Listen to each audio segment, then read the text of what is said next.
It's time for the one and only, the premier, the only official podcast of Pro Rodeo. Your Chute Bosses are ready, so let's give it a go and talk some rodeo.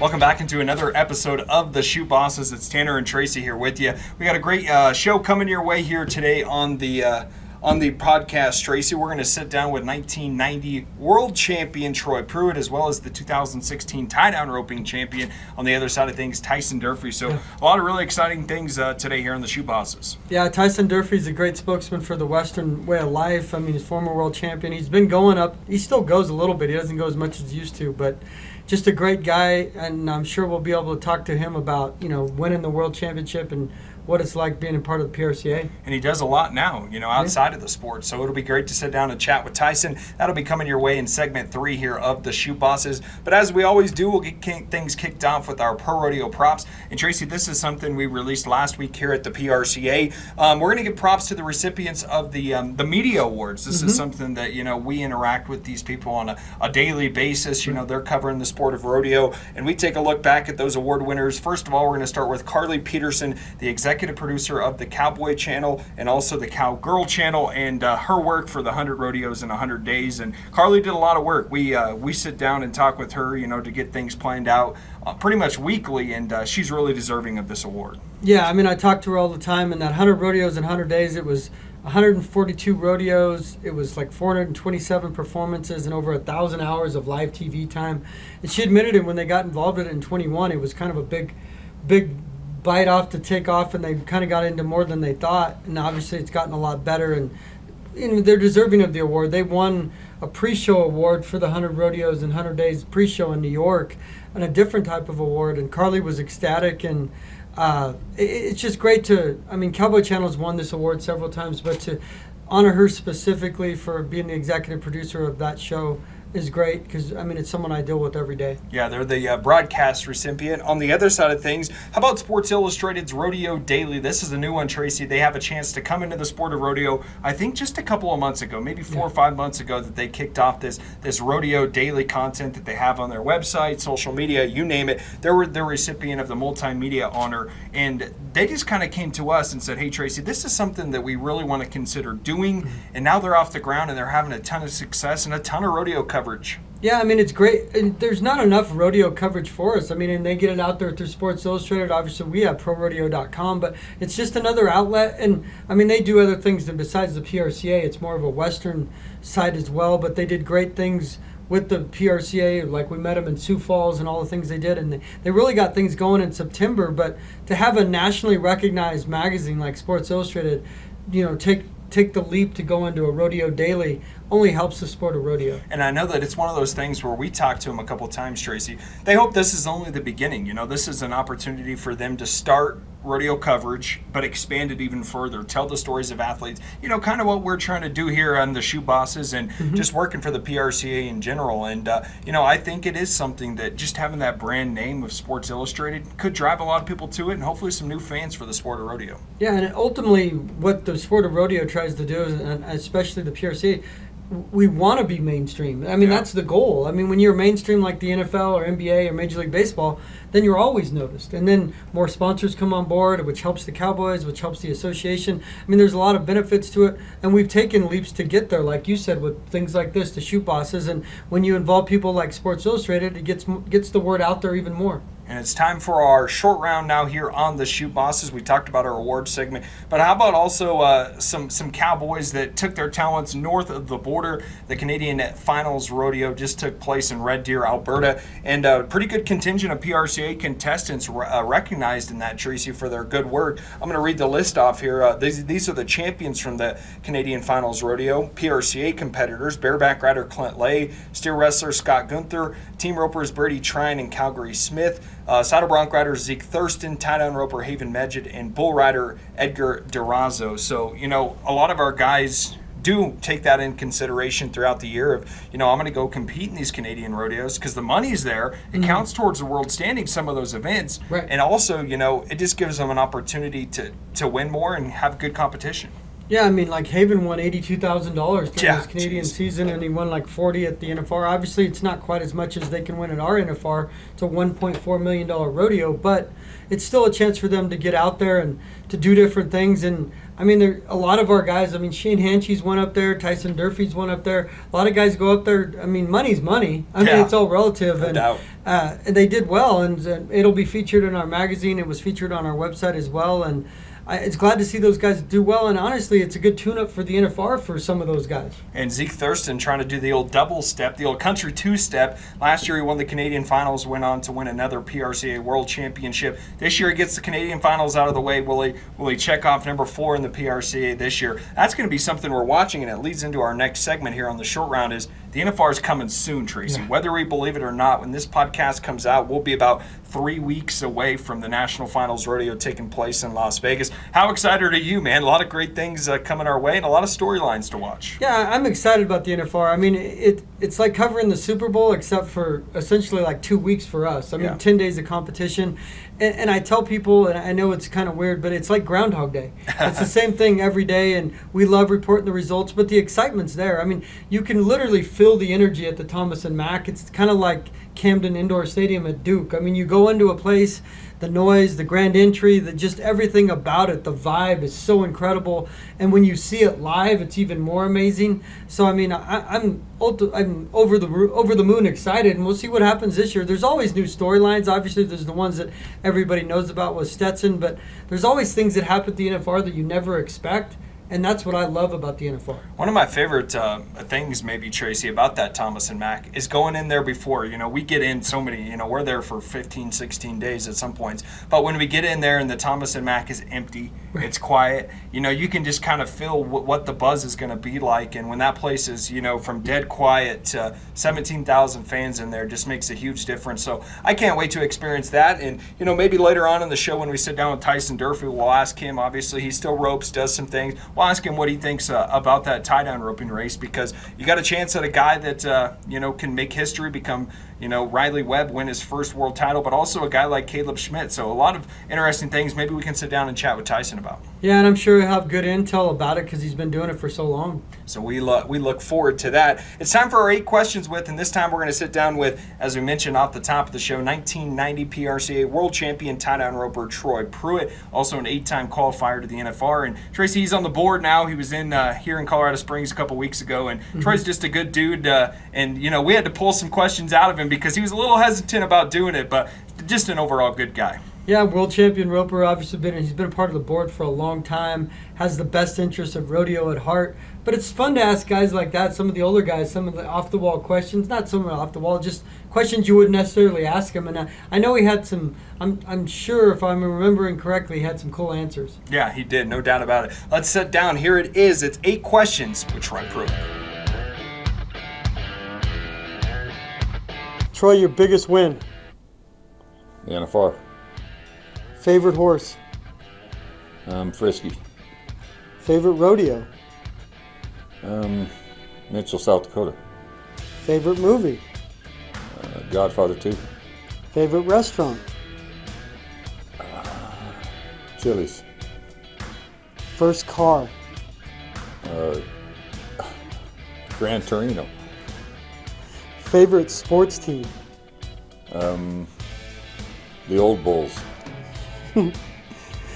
Describe rodeo in one word. Challenging.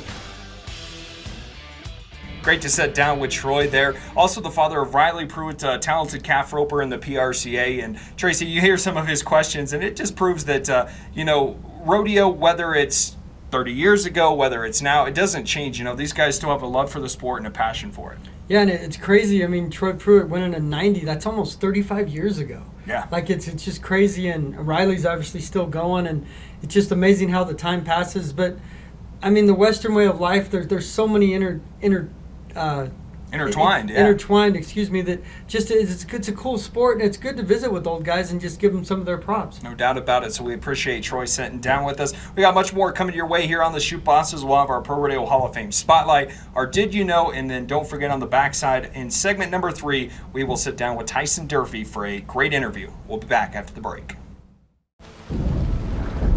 They say time waits for no one. And yet, I refuse to be held hostage by its ticking clock. Is this land worth knowing? You tell me. The all-new Ranger XD 1500, time doesn't have to wait, because you've got it standing still. Welcome back into the Chute Bosses podcast. It's Tanner and Tracy here with you. We mentioned a bunch more great things coming your way here on the official podcast of Pro Rodeo. And Tracy, we're going to start things off with our Pro Rodeo Hall of Fame Spotlight. And this one's kind of fitting because we mentioned on last week's show that Casey Field was calling it a career. Now here in our Pro Rodeo Hall of Fame Spotlight this week, we're going to spotlight Bruce Ford, a 1993 inductee into the Pro Rodeo Hall of Fame. And Bruce Ford just had a legendary career, Tracy. You know, he's up there with Casey as one of the best bareback riders of all time in pro rodeo. Well, he'd set the gold standard until Casey surpassed it. He's from Colorado. He's had immense success. I know he had some health problems fairly recently. We did some articles about him, catching up with him. And he's just a legendary cowboy, you know, just a true champion. And honestly, I wouldn't have thought Casey would have got the 6. I mean, at 5, I thought maybe Casey ties him but doesn't beat him. And Casey ultimately ended up beating him in 2021. But yeah, Bruce, can't say enough good things about Bruce Ford. He's done a book. There's stuff in the Hall of Fame. If you go downstairs and walk around, I've seen a bunch of his stuff that's on display down there. Just a great cowboy. And it's kind of like him and Casey are kind of intertwined. You know, Bruce Ford, 18 qualifications to the Wrangler National Finals. He has 5 titles. Casey now has 6. He has 4 NFR average titles. Casey ended with 4 as well. So just 2 cowboys that were just so good at what they do. And Bruce Ford, obviously a very respectable and deserving cowboy for our Pro Rodeo Hall of Fame Spotlight. Mm-hmm. We go into our Did You Know segment. Tracy, I'm going to let you handle this one. This is one that's near and dear to your heart. You obviously haven't been there for all of them, but the National Finals Steer Openings, a special event, and it's been a lot of places here in America. Yeah, I believe it's 11 places. 11, which is crazy. Guthrie was the first one I covered in 13. Guthrie had been the home to the steer roping twice. The last time was 2009 to 13, and then it's been in Mulvane since 14. And so this will be the 10th year, if I'm adding correctly here. It's kind of bounced around, and everybody knows why steer roping bounces around. They go places where it's not Las Vegas, it's not in primetime cities necessarily, but I will say this about Mulvane. Mulvane loves the steer ropers love Mulvane. They treat them right. It's a casino there at the Kansas Star. The arena's great. The hotel accommodations. I mean, from the 2 venues that I've been to, which would be Guthrie, and Guthrie has a beautiful facility in Lazy E. It's just kind of off the beaten path. But I think Mulvane, I imagine they would continue that contract based on the conversations I've had with the steer roping. And steer roping's November 17th and 18th. We'll likely get a new champion. J. Tom Fisher's sitting 8th. He's going to have a great NFSR to possibly catch Cole Patterson. Patterson's going for a 2nd. He won in 21. And if Patterson, if things stay in line, I like his chances to get another one. But, steer roping, you just never know what's going to happen. And unlike the NFR, where they have one round a day for 10 days, they go 5 straight, and they have like a 2-minute break in between rounds. And then the next day it's round 6 through 10, and then it's over. Like, it's crazy how fast it runs. So it's exciting time. So if you get hot, you can do really well there. And like I said, I enjoy Mulvane. People joke with me there in the office, but it's just a great place. And I encourage anybody, if you ever get the chance, to go to the steer opening in Mulvane. Yeah, as Tracy said, that'll be coming up November 17th and 18th. Kansas Star Casino, Mulvane, Kansas, just south of Wichita there. And you can still get your tickets if you're listening to us here on the Chute Bosses. Make sure you go purchase those tickets and go check out, some of the best steer ropers in the world, as they battle for a gold buckle there, $500,000 purse. So a lot of great things coming your way here in Pro Rodeo.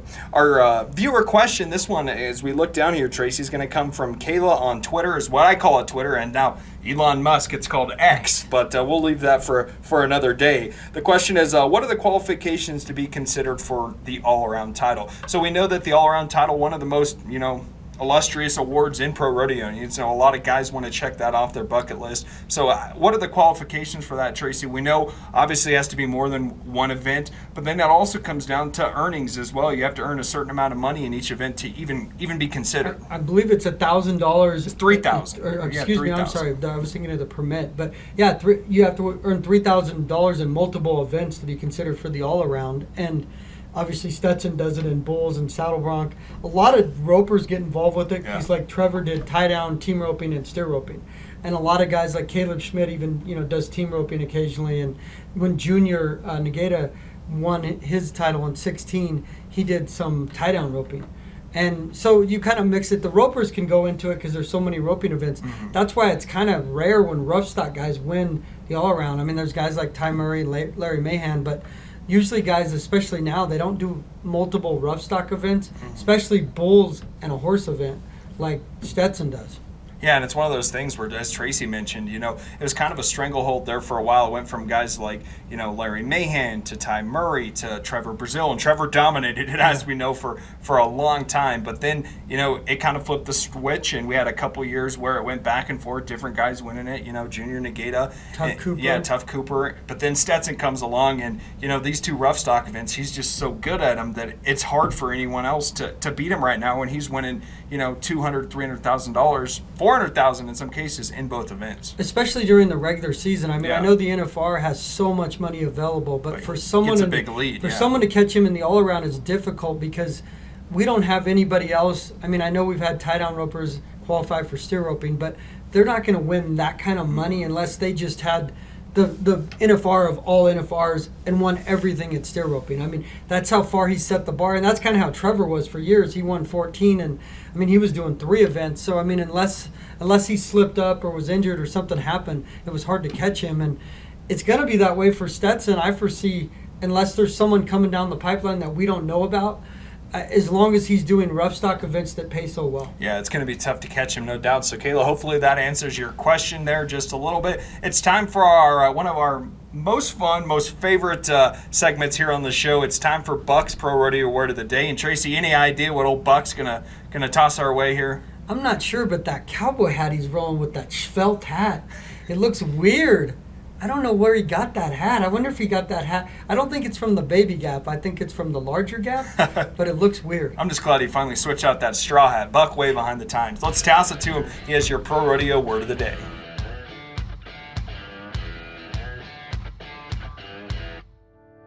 I'm Buck, correspondent for the Chute Bosses, the official podcast of the PRCA. My word of the day is round, as in round 1, round 2, round 3, up to round 10 at the NFR. Cody Wright here won his share of rounds and is in the Pro Rodeo Hall of Fame this year. As for Buck, round means people buy a round for me at the bar, and I think they bought it for me. Then at the end of the night, everybody's gone, and then I'm paying the bill. What's up? That's not fair to Buck.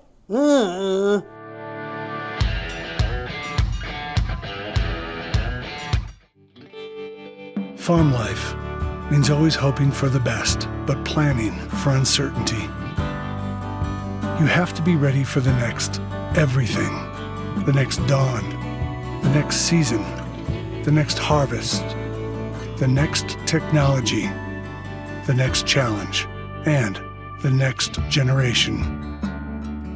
No matter what comes your way, we can help keep you ready for the next.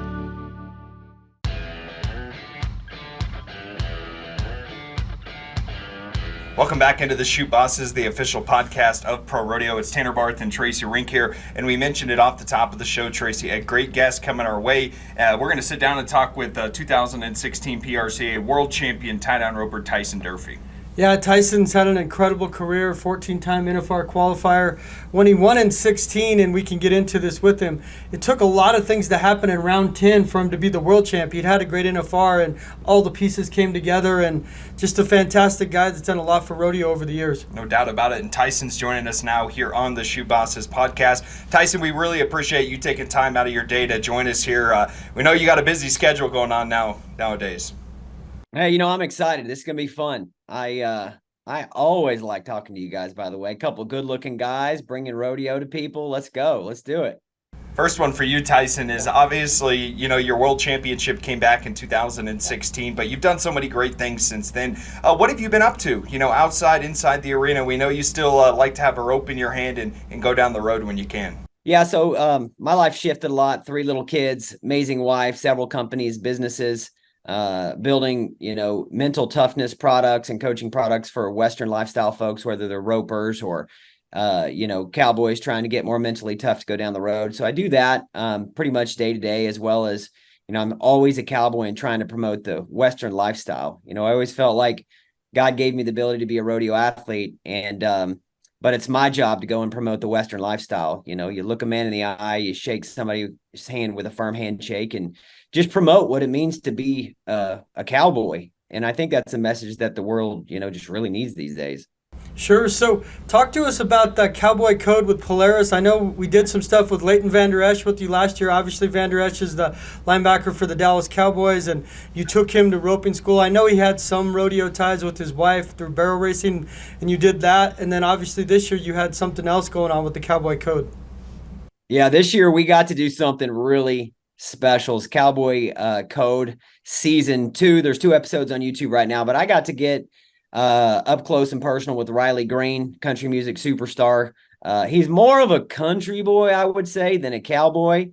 But I'll tell you what, in about 10 minutes, I had that guy roping like no other.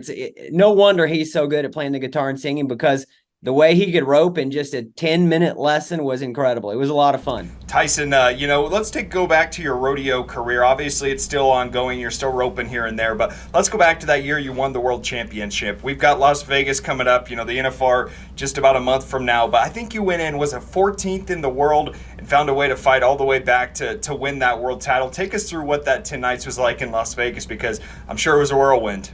Yeah, here's the thing, man.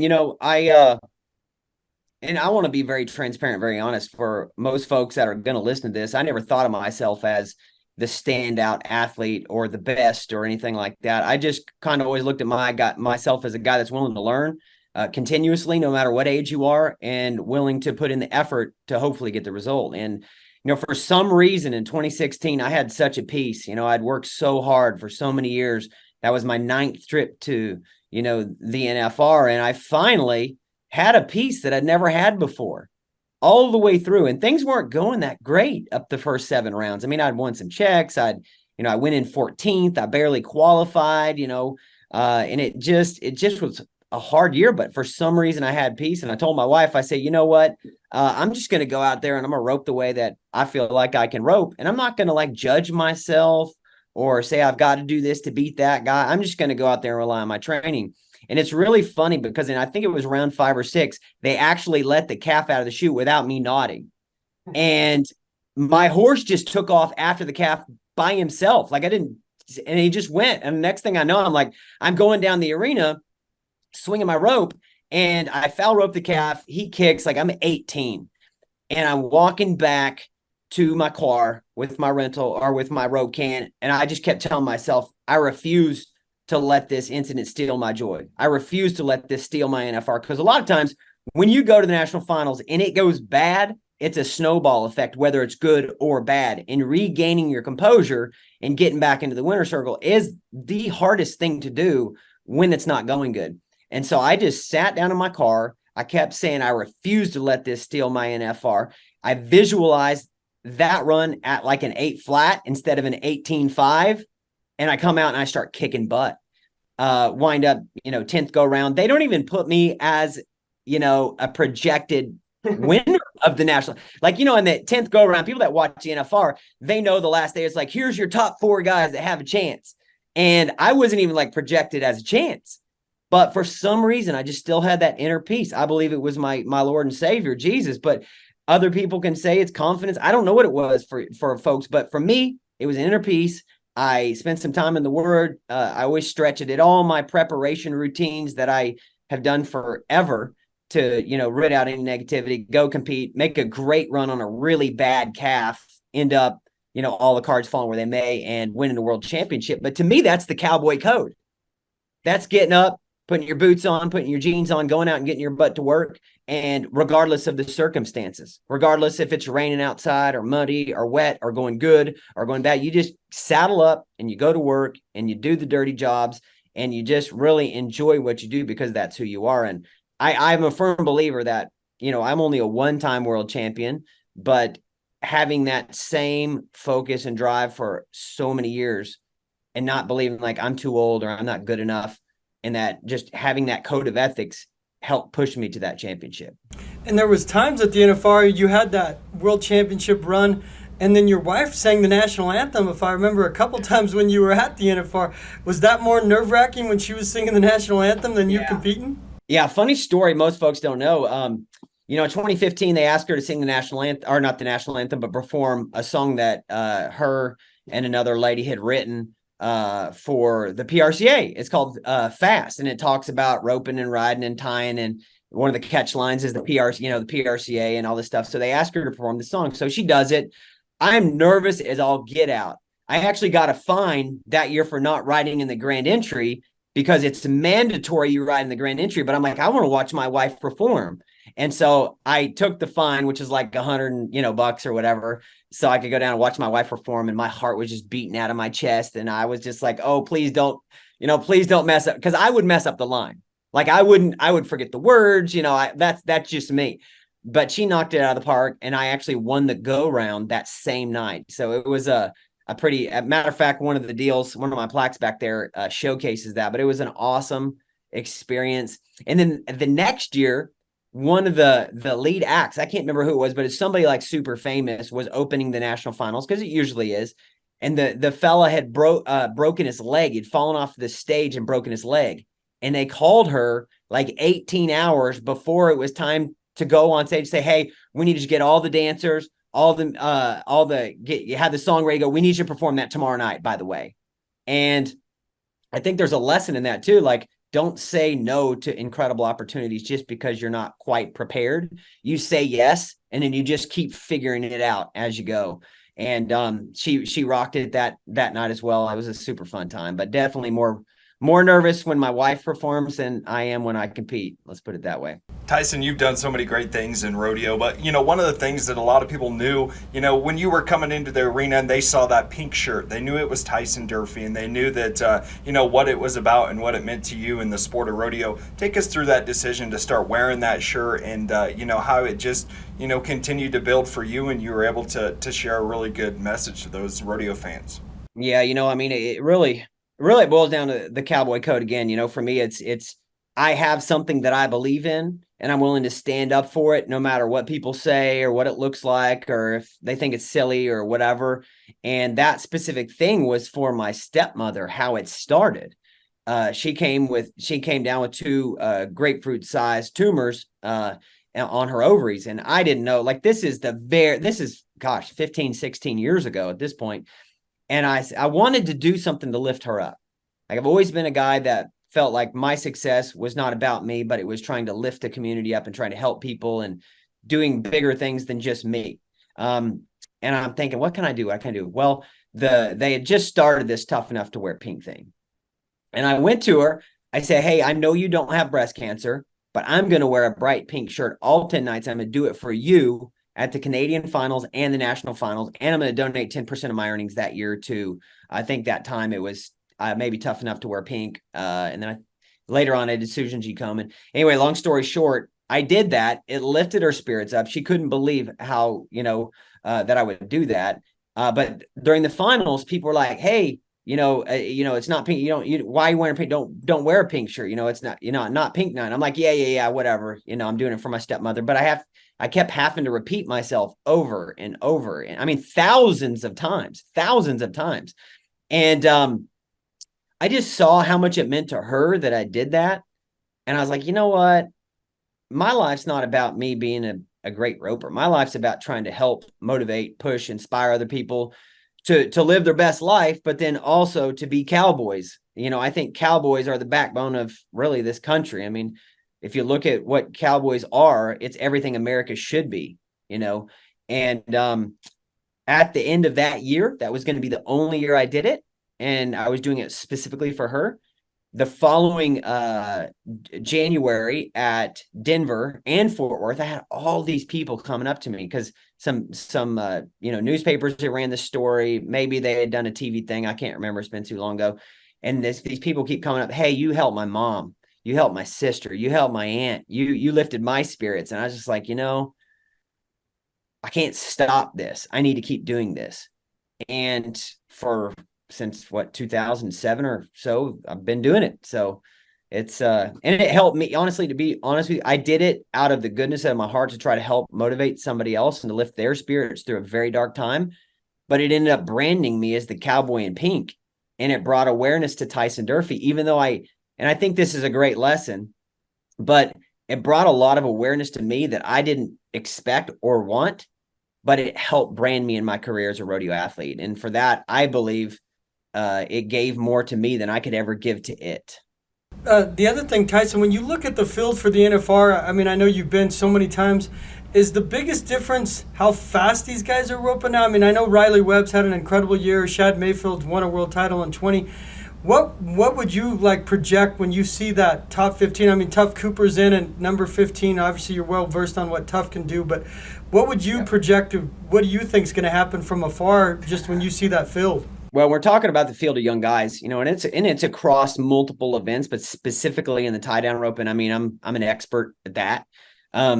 It's not that they're faster or better than the top level athletes of back in the day, better than, me or, Fred or Cody or Joe Beaver. It's just that the depth of talent is so deep now. There used to be 3 or 4 guys that were like super top dogs, but now that depth has gone down to 8 or 9. And so that's why you're not seeing as much these younger guys. You got Haven's got one, Shad's got one, Riley could win one, and even the old school guy, I guess you could consider Caleb Schmidt an old school guy at this point, has been very dominant. But the depth is so much deeper than it used to be, in my opinion. I don't particularly think that anybody is a better calf roper than, say, Cody Ole or Fred Whitfield. But I just think the depth of talent is so much deeper. And these guys rope for first place. When I was rodeoing, sleeping in the backseat of my truck, credit cards maxed out, no money, I didn't take the risks for first place because I needed the money for third and fourth to get to the next rodeo. And as I look over my rodeo career, I'm like, man, I really probably could have gotten more championships and won first place more had I taken those risks that these guys take on a day-to-day basis. They're throwing the rope, probably another 5 or 6 feet than I would, where I set my go up and I'm thinking about conserving my horse for, 3, 4, 5 seasons. They're like just bailing off and going after the calf. So, it's a lot different style, but the talent pool is just so deep now. It's, it'd be hard to see Riley not win the world this year. But I'll tell you, the one thing that the young guys haven't got figured out, like some of the guys of the day, like the Cody Ole or some of those guys, is they haven't figured out how to be electric consistently at the NFR. Okay. And that's nothing more than experience. That's really it. I mean, I think you'll see Shad start to really come alive. Shad's never had the finals he's really wanted to yet, or that he's capable. Riley really struggled last year. Haven had the finals he wanted the year when he knocked me out of a championship in 19. But he hasn't been able to maintain that level of dominance throughout like a Cody Ole did. And you could say it's because of experience, maybe a little bit, but partially just the talent is so deep too. And the NFR is all about this right here. Everybody can ride a bull, ride a bareback horse, run a barrel horse, but you're dealing with your own mind, what you believe. But then what most people don't realize is each person has about 200 friends that text them and tell them what to do every single day. And then when you go to autograph signings, you have another 500 people a day bringing up either negativity or positivity. So this right here, especially at the NFR, is what gets most guys. Is just keeping it right here. And I believe that whoever does that in the calf rope and specifically at the NFR has a great horse. They're going to be the one that wins the most. It'll be exciting. And, I'll be on the sidelines watching, but it'll be fun. Tyson, for you, this is obviously a field that's stacked with talent, but you're still pretty young yourself. You're still talented yourself. Are we going to see you get out there and make a full push at this again, or with little kids and a career, outside of the arena? Is it something where you're just kind of roping here and there and, winning some money and doing it for the love of the sport? Yeah, I'm blessed. My athleticism's good. My body's good. I'm healthy. But I'll tell you, I've been doing this for a long time. Started training roping calves at 4, and I'll be 40 in less than a month. So 36 years I've been doing this. And I just got to the point where, and I'm not, and this is a question I've gotten a lot the last couple of years. I'm just getting to the point where I want to be with my family a little bit more, and for a guy my stage and my age of the game to be as competitive as he needs to be against a Riley Webb, a Shad Mayfield, a Haven Meged, Caleb Schmidt, like it takes hours of dedication, which is fine. And I'm okay with that, but it takes a lot of days away from the kids. And I just decided, that for me at this point, I'm going to go to what I can go to and what I can get into, and I'm going to rodeo. But if it means I have to spend 150 days a year away from my kids, I'm just not going to do it. Not going to do it. So that's kind of where I'm at. I always can, there was 3 times in my career I made the finals NFR and under 30 rodeos. So I'm not going to cancel that out. If that was to happen again, the good Lord let me, win big and do well, then you might see me at the NFR again. But as far as keeping up with the young guys going to 100 a year, probably not going to happen. Well, Tyson, we really appreciate your time here on the Chute Bosses. And, it's just great to chat with you. And I can't wait to hopefully maybe we'll see you out in Las Vegas, have a chance to talk about the tie-down roping field just a little bit. It should be a great Wrangler National Finals Rodeo. Yeah, it'll be fun. And I would urge anybody listening to this, go to YouTube, check out the Cowboy Code. Riley Green and I really put some cool stuff into work. And I believe there's such a great synergy between the farm boy and the cowboy. And it's very... it's rooted in hard work, good ethics, small towns, camaraderie, belief in each other, and go check it out. Let me know what you think. And because it's up to you guys whether I get to keep doing this Cowboy Code thing, and I really want to keep pushing the Western lifestyle onto more folks. So if you would go check that out, let me know what you think. You can hit me up on Instagram, Facebook, YouTube. I'm everywhere. Thanks, Tyson. We really appreciate it. Appreciate it, Tyson. Right. Thank you, guys. Y'all have a great day. You too. Tracy, there's Tyson Durfey, one of the good guys in the sport of rodeo. He mentioned that, his success inside the arena, but it was also out of it, what he was trying to do to promote the sport and just, take the sport to the next level. Yeah, and he understands tie-down roping. He's been doing it for so long. He helps guys, up-and-coming guys. He understands the NFR. He's come from the back to win a world title, and he promotes the Western lifestyle. The things he's doing with Polaris, but he's a true spokesman for the PRCA, which benefits the PRCA in the long run and helps us down the road. And I can tell you one thing, do not count out Tyson Durfey. He said, hey, it may only take 30 rodeos, but he's got a shot at the NFR, and don't count out that guy. That's going to do it for another episode of the Chute Bosses here. Well, much more great guests coming your way as we lead up to the 2023 Wrangler National Finals Rodeo presented by Teton Ridge. But until then, keep on rodeoing.